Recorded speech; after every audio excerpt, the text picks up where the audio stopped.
What's an idiom? Broadly speaking, an idiom is a widely used phrase that, when taken as a whole, has a particular meaning that you would not be able to deduce from the meanings of the individual words. The ubiquitous greeting, "How are you doing today?" is an example of an idiom.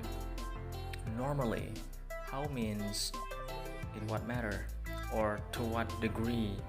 Taken literally, the question doesn't make a lot of sense, but fluent English speakers understand the idiomatic meaning. "How are you doing today?"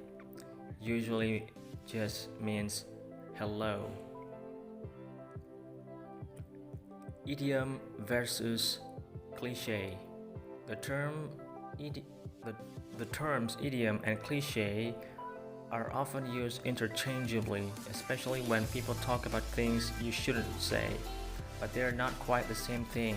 A cliché is an expression like "throw the baby out with the bathwater" or "the cat who ate the canary," a phrase that has been repeated so often that it's no longer effective.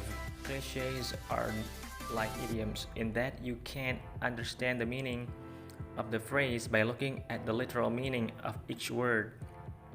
Throwing the baby out with the bathwater has nothing to do with babies or bathwater. It means that you're in such a hurry to get rid of something that you accidentally throw out something valuable too.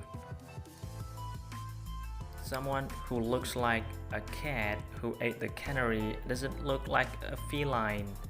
She looks like someone who is proud of getting away with mischief. But not all idioms are cliches in the same way that "throw the baby out with the bathwater" is. Consider the phrase "all of a sudden." You probably know that this phrase means suddenly, but it's hard to see why we don't normally use sudden as a noun, as it means to be in this phrase. And why all?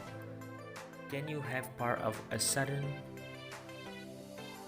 Some idioms that seem nonsensical now actually did make logical sense in the past. Sudden was a noun once, but that usage died out everywhere except in this phrase. Other types of idiomatic usage. English prepositional idioms are numerous and often arbitrary. They are enormously challenging for English language learners, and for that matter, they give native English speakers plenty of trouble too. In standard English, you can comply with a rule or conform to a rule, but you can't comply to a rule. There's no obvious reason why these particular words require these particular prepositions.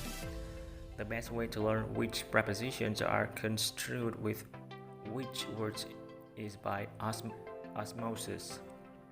In other words, read a lot and eventually you will internalize the most common prepositional idioms. Words that tend to be used together by native speakers are called collocations. In English, it's common to describe a backup of cars on the highway as heavy traffic. It's not common to describe it as crowded traffic, although the phrases could reasonably be interpreted the same way. The collocation "heavy traffic" simply sounds right to English speakers.